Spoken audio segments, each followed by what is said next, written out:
Hi, പുതിയൊരു വീഡിയോയിലേക്ക് സ്വാഗതം. ഈ വീഡിയോ ഹൈറിച്ചിനെ കുറിച്ച് തന്നെയാണ്. നമ്മുടെ ഹൈറിച്ചിൻ്റെ കഥ ഇപ്പം ഏതാണ്ട് എല്ലാവർക്കും മനസ്സിലായിട്ടുണ്ട്. ഇവർ ലീഡർമാരായിക്കോട്ടെ, സൊസൈറ്റി ആയിക്കോട്ടെ, ഇവരെല്ലാവരും തന്നെ ഇവരെ പറ്റിക്കുകയാണ് എന്നുള്ള കാര്യം ഏതാണ്ട് മനസ്സിലായിട്ടുണ്ട്. എന്നാലും കമ്പനി എങ്ങനെയെങ്കിലും തിരിച്ചു വന്നാലോ എന്നുള്ള രീതിയിലാണ്. എന്ത് വന്നു കഴിഞ്ഞാലും കേസ് കൊടുക്കരുത്, FIR ഇട്ട് കഴിഞ്ഞാൽ പണിയാണ് എന്നുള്ളതാണ്. FIR ഇട്ട് കഴിഞ്ഞാൽ ഇന്നലെയൊക്കെ ഭാര്യയ്ക്ക് പറയുന്ന പോലെ FIR ഇട്ട് കഴിഞ്ഞാൽ കോടതിയിൽ പോകണം, അതിൻ്റെ പുറകെ പോകണം, വക്കീലിന് ഫീസ് കൊടുക്കണം എന്നൊക്കെയുള്ള വിഡൽസാണ് ഭാര്യയ്ക്ക് പറയുന്നത്. അദ്ദേഹത്തിൻ്റെ ചെറിയ ബുദ്ധിയിൽ തോന്നുന്നതാണ്, അല്ലെങ്കിൽ കുരുട്ട് ബുദ്ധിയിൽ തോന്നുന്നതാണ്. ശരിക്കും പറഞ്ഞു കഴിഞ്ഞാൽ ഇദ്ദേഹമാണ് പ്രതാപനെക്കാട്ടും വലിയ കുരുട്ട് ബുദ്ധിക്കാരനാണ് ഭാര്യയ്ക്ക് എന്ന് പറയാതിരിക്കാൻ വയ്യ. ഇപ്പോൾ എല്ലാ ജില്ലാ കളക്ടർമാർക്കും ക്ലെയിം പെറ്റീഷൻ കൊടുക്കാനുള്ള അറിയിപ്പ് വന്നതിന് ശേഷം ഇപ്പോൾ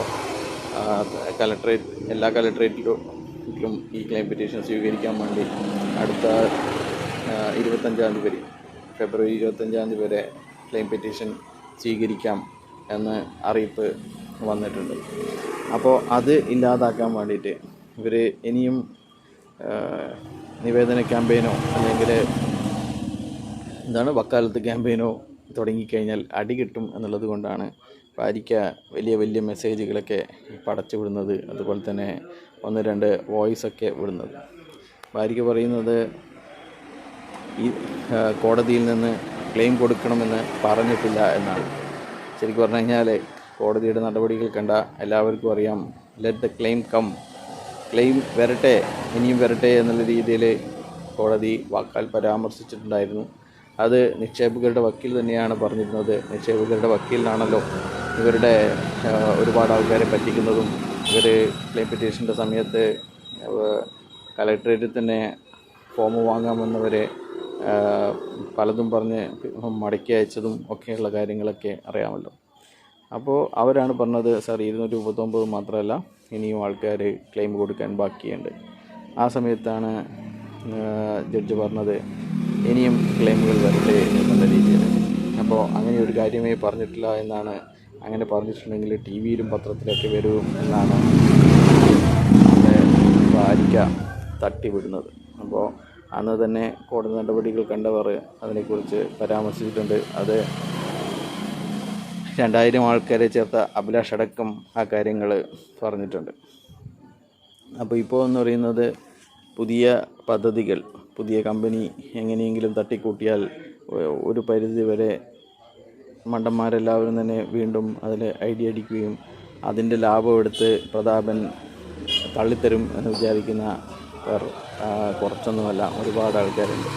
അതുകൊണ്ട് എങ്ങനെയെങ്കിലും ഒരു കമ്പനി അല്ലെങ്കിൽ ഏതെങ്കിലും ഒരു കമ്പനി ഇത് നമ്മുടെ കമ്പനിയാണ് എന്ന് പറഞ്ഞ് കൊണ്ടുവന്നു കഴിഞ്ഞാൽ അതുവഴി രക്ഷപ്പെടാം, ഇപ്പോഴുള്ള ജനരോഷം തണുപ്പിക്കാം എന്നുള്ള രീതിയിലാണ് ആൾക്കാർ, പ്രതാപനും അവൻ്റെ വീട്ടിൽ സ്ഥിരതാമസമാക്കിയിരിക്കുന്ന ലീഡർമാരും ഒക്കെ വിചാരിക്കുന്നത്. പല മീറ്റിങ്ങുകൾ കഴിഞ്ഞു എന്ന് വരെ ചില ആൾക്കാർ പറയുന്നുണ്ട്. പല മീറ്റിങ്ങുകളുടെ ഫോട്ടോവും വീഡിയോവും ഒക്കെ ആൾക്കാർ അയച്ചു തരുന്നുമുണ്ട്. പക്ഷേങ്കിൽ അതൊന്നും അതിലൊന്നും കാര്യമില്ല. ജനങ്ങളൊക്കെ 18 തീയതി വരെ മാത്രമേ കാത്തു നിൽക്കൂ എന്നാണ് ചില ആൾക്കാരൊക്കെ. ബുദ്ധിയില്ല, ചോറ് വയ്ക്കാൻ തുടങ്ങിയ ആൾക്കാർ, പണ്ടുവരെ ചോറല്ല വയ്ക്കൽ, ഇപ്പം ചോറ് വയ്ക്കാൻ തുടങ്ങിയ ആൾക്കാർ പറയുന്നത് 18 തീയതി ഒന്നും തന്നെ സംഭവിക്കാനില്ല. 18 തീയതി ഈ അക്കൗണ്ടിൽ പണം എത്തിയിട്ടുണ്ടോ എന്നുള്ള കാര്യങ്ങൾ മാത്രമേ ഉള്ളൂ. അതിന് എത്തിയിട്ടില്ലെങ്കിൽ അതിനെക്കുറിച്ചുള്ള ചർച്ചകളായിരിക്കാം. നിക്ഷേപകരുടെ ഭാഗത്ത് നിന്ന് അവർക്ക് എത്രയും പെട്ടെന്ന് പണം റിലീസ് ചെയ്യേണ്ട വാദങ്ങളുണ്ടാവും. അല്ലാതെ മെറിറ്റിൽ കയറുക എന്നുള്ളവർ, അല്ലെങ്കിൽ ഒരു തട്ടിപ്പ് നടത്തിയ കമ്പനി ഞങ്ങൾ തട്ടിപ്പല്ല എന്ന് വാദിക്കാൻ വേണ്ടി മുന്നോട്ട് വരും എന്ന് ആരും തന്നെ പ്രതീക്ഷിക്കേണ്ട. ഇവർക്കറിയാം, ഇവരിറക്കിയ ബോണ്ടുകൾ, കള്ള ബോണ്ടുകൾ 9020 ബോണ്ടുകളുടെ കണക്ക് കൃത്യമായി ED നൽകും. ED വന്നു കഴിഞ്ഞാൽ കഥ മാറും എന്നുള്ളത് അറിയാം. ED വന്നു കഴിഞ്ഞാൽ ഇപ്പോഴുണ്ടായിരിക്കുന്ന ഒരു കാര്യവും അദ്ദേഹത്തിൻ്റെ ജാമ്യം റദ്ദാക്കാനുള്ള കാര്യങ്ങൾ, അങ്ങനെയുള്ള കാര്യങ്ങളെല്ലാം തന്നെ കോടതിയിൽ പറയാൻ സാധ്യതയുണ്ട്. EDയുടെ വരവോടുകൂടി ഇവർക്ക് മിണ്ടാട്ടം മുട്ടും എന്നുള്ളതാണ്. അപ്പോൾ ഇവരുടെ എല്ലാ അക്കൗണ്ടിൻ്റെ ട്രാൻസാക്ഷൻ കാര്യങ്ങൾ ക്രൈംബ്രാഞ്ചിനെ, നമ്മുടെ കേരള ബഡ്സ് അതോറിറ്റിയേക്കാൾ കൂടുതൽ അന്വേഷണം നടത്തി റിപ്പോർട്ട് കൊടുത്തിരിക്കുന്നത് ED ആണ്. അതുകൊണ്ട് തന്നെ ഇവരുടെ ഏറ്റവും വലിയ തട്ടിപ്പ് 3100 കോടിയുടെ തട്ടിപ്പിൻ്റെ ഒരു വിശദമായ റിപ്പോർട്ട് നമുക്കറിയാം. ഇന്നലെ കോടതിയിൽ അത്തരത്തിലുള്ള റിപ്പോർട്ട് 40-50 പേജുള്ള റിപ്പോർട്ടുകൾ കൊടുത്തതാണ്. ആ റിപ്പോർട്ടുകൾ വായിച്ചാൽ തന്നെ മനസ്സിലാവും ഇവരെന്തൊക്കെ തട്ടിപ്പ് പ്രൊജക്റ്റുകൾ നടത്തിയിട്ടുണ്ട്, അതിൻ്റെ ഫണ്ട് എവിടെയൊക്കെ മാറ്റിയിട്ടുണ്ട്, ഭീമമായ തുക വിഡ്രോ ചെയ്തതിൻ്റെ കാര്യങ്ങൾ എല്ലാം തന്നെ ആ റിപ്പോർട്ടിലുണ്ടാവും. അപ്പോൾ ഇഡിയുടെ റിപ്പോർട്ട് സമർപ്പിക്കുന്നതോടുകൂടി ഈ തട്ടിപ്പിൻ്റെ കാറ്റ് പോവും എന്ന് അറിയാം.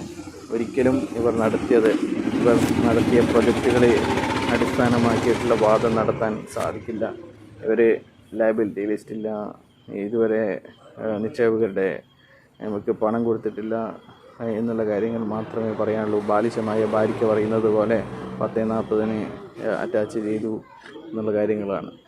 അതൊക്കെ കോടതി പറഞ്ഞിട്ടാണ് വേണമെങ്കിൽ രണ്ടാമതും നടപടികൾ സ്വീകരിക്കാം എന്ന് പറഞ്ഞതിൻ്റെ അടിസ്ഥാനത്തിൽ മാത്രമാണ് കോടതി കോമ്പറ്റൻ്റ് അതോറിറ്റി അത്തരത്തിലുള്ള നടപടികൾ കൈക്കൊണ്ടത് എന്ന് സ്വബുദ്ധിയുള്ള എല്ലാവർക്കും തന്നെ മനസ്സിലാവും.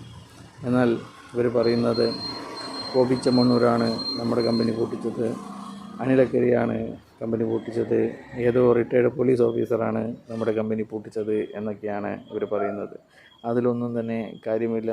നിങ്ങൾ നടത്തിയത് യഥാർത്ഥ ബിസിനസ്സാണെങ്കിൽ ദൈവത്തിന് പോലും നിങ്ങളുടെ കമ്പനിയെ പൂട്ടിക്കാൻ കഴിയില്ല എന്ന് മനസ്സിലാക്കുക. നിങ്ങൾ ചായപ്പൊടിയും പുതപ്പും വിറ്റ് മണി ചെയിൻ തുടങ്ങിയവരാണ്. പിന്നെ അതിൽ നിന്ന് ഡെപ്പോസിറ്റുകൾ സ്വീകരിക്കാൻ തുടങ്ങി. പച്ചക്ക് ഡെപ്പോസിറ്റുകൾ 10,000 ID എന്നുള്ള കൺസെപ്റ്റ് കൊണ്ടുവന്നു. ആയിരക്കണക്കിന് IDകളാണ് ഓരോ ആളും പൈസയുള്ളവരൊക്കെ അടിച്ചിട്ടുണ്ടായിരുന്നത്. അങ്ങനെ അവർ കോടികൾ ഇതിൽ നിക്ഷേപിച്ചു.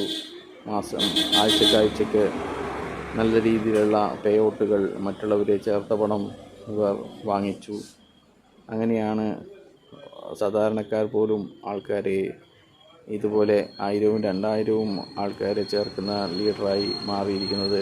അവർ കാർ എടുക്കുന്നു, വീട് വെക്കുന്നു, വലിയ മൊബൈൽ എടുക്കുന്നു, 1-2 കാർ എടുക്കുന്നു. അങ്ങനെയൊക്കെയാണ് ഇവർ ആൾക്കാരെ ഇവരുടെ മോഹവലയത്തിൽ പെടുത്തിയിരിക്കുന്നത്. വീട് വെക്കാൻ വേണ്ടി കിട്ടിയിരിക്കുന്ന ലോണുകൾ ഇവർ ഹൈറിച്ചിൽ കൊണ്ടുപോയിട്ടു. കല്യാണം കഴിക്കാൻ വേണ്ടി കഴിപ്പിക്കാൻ വേണ്ടി സ്വരുക്കൂട്ടി വെച്ചിരിക്കുന്ന പണം ഇവർ ഹൈറിച്ചിൽ കൊണ്ടുപോയിട്ടു. കാർ വാങ്ങാൻ വച്ചിരിക്കുന്ന പണം എടുത്ത് ഇവർ ഹൈറിച്ചിൽ കൊണ്ടുപോയിട്ടു. വീട് വിറ്റ് അല്ലെങ്കിൽ വീട് പണയം വെച്ച് ഹൈറിച്ചിൽ പണം കൊണ്ടുപോയിട്ടു. കുറി നടത്തി ആ പണം തേച്ചും എടുത്ത് ഹൈറിച്ചിൽ കൊണ്ടിട്ടു. അങ്ങനെ കടം മേടിച്ചിട്ടും ഒക്കെ ഇതിൽ മാല വിറ്റും സ്വർണം വിറ്റും ഒക്കെ ഹൈറിച്ചിൽ പൈസ കൊണ്ടിട്ട് അധ്വാനിക്കാതെ കോടീശ്വരനാകാം എന്ന് കരുതിയവരാണ് ഇപ്പോൾ പണം നഷ്ടപ്പെട്ട് കമ്പനിയുടെ തിരിച്ചുവരവ് കാത്തിരിക്കുന്നത്. കമ്പനി തിരിച്ചു വന്ന് ഇവർക്ക് വീണ്ടും ആൾക്കാരെ പറ്റിച്ച് പൂളിംഗവും റോയൽറ്റിയും ലെവലിംഗവും എല്ലാം വാങ്ങും എന്നാണ് ഇവർ സ്വപ്നം കണ്ടുകൊണ്ടിരിക്കുന്നത്. എന്തായാലും വളരെ പ്രധാനപ്പെട്ട മറ്റൊരു കാര്യം പറയാനുള്ളത്, ഇത് ബഡ്സ് നിന്ന് ഒഴിവാക്കി ഇതൊരു സാമ്പത്തിക കുറ്റം മാത്രമായി കണക്കാക്കണം എന്ന് പറഞ്ഞ് കമ്പനി കോടതിയിൽ കേസ് നൽകിയിരിക്കുകയാണ് എന്നുള്ളതാണ് പുതുതായി വന്നിരിക്കുന്ന വിവരം. അതുപോലെ തന്നെ സൊസൈറ്റി കൊടുത്തിരിക്കുന്ന കമ്പനിയുടെ ജീവനക്കാർക്ക് ശമ്പളം കൊടുക്കണം എന്നൊക്കെയുള്ള കേസുകളും ഈ ആഴ്ച ലിസ്റ്റ് ചെയ്തിട്ടുണ്ട്. അപ്പോൾ എല്ലാവരും തന്നെ 18-ാം തീയതിക്ക് വേണ്ടി കാത്തിരിക്കുകയാണ്. പൈസ വേണ്ടുന്നവർ നമ്മുടെ ജില്ലാ കളക്ടർക്ക് ക്ലെയിം പെറ്റീഷൻ കൊടുക്കുക എന്ന് മാത്രമാണ്. ഇപ്പോൾ രസകരമായ ഒരു കാര്യം എന്ന് പറയുന്നത്, നമ്മൾ കഴിഞ്ഞ പ്രാവശ്യം ക്ലെയിം പെറ്റീഷൻ കൊടുക്കണം എന്നൊക്കെ പറഞ്ഞ സമയത്ത് ചില ആൾക്കാരൊക്കെ നമ്മളെ കോൺടാക്ട് ചെയ്ത് ക്ലെയിം പെറ്റീഷൻ്റെ ഫോമും കാര്യങ്ങളും ഡീറ്റെയിൽസും ഒക്കെ ചോദിച്ചു വച്ചിട്ടുണ്ടായിരുന്നു. എന്നാൽ അവർ വിചാരിച്ചിരുന്നത് അപ്പോൾ പിന്നെ അവർ അതവിടെ വെച്ച് പിന്നെ നിവേദനം കൊടുക്കാൻ പോയി. എന്നിട്ട് ഇപ്പോൾ ലിസ്റ്റ് വന്ന സമയത്ത് 239 ആളുടെ പേര് വന്ന സമയത്ത് അവർ വീണ്ടും വന്നിരിക്കുകയാണ്. അത് നിങ്ങളന്ന് പറഞ്ഞത് ശരി തന്നെയായിരുന്നല്ലേ, അന്നേരം എനിക്ക് കൊടുക്കാൻ പറ്റിയിട്ടില്ല, ഞാൻ ഹോസ്പിറ്റലിലായിരുന്നു, എനിക്ക് സുഖം ഉണ്ടായിരുന്നില്ല, ഞാൻ അതായിരുന്നു ഇതായിരുന്നു എന്നൊക്കെ പറഞ്ഞിട്ട്. അപ്പോൾ അങ്ങനെയുള്ള കമ്പനിയെ വിശ്വസിച്ചുകൊണ്ടിരിക്കുന്ന താങ്ങികളോട് പറയാനുള്ളത്, നിങ്ങൾ ക്ലെയിം പെറ്റീഷൻ കൊടുക്കേണ്ട, നിങ്ങളൊക്കെ കമ്പനിയുടെ തിരിച്ചടി വേണ്ടി കാത്തിരിക്കൂ. കമ്പനി തിരിച്ചു വന്നു കഴിഞ്ഞാൽ നിങ്ങൾക്ക് 5 ലക്ഷത്തിന് 55 ലക്ഷം കിട്ടും. നിങ്ങൾ ക്ലെയിം പെറ്റീഷൻ കൊടുത്തു കഴിഞ്ഞാൽ നിങ്ങൾക്ക് കിട്ടിയതിൻ്റെ ബാക്കി മാത്രമേ കിട്ടുകയുള്ളൂ എന്നാണ് ഇവരോട് പറയാനുള്ളത്. അപ്പോൾ നിങ്ങളാരും തന്നെ ക്ലെയിം പെറ്റീഷൻ കൊടുക്കരുത്. അത് സർക്കാരിൻ്റെ കസ്റ്റഡിയിൽ ഭദ്രമായി നിൽക്കട്ടെ.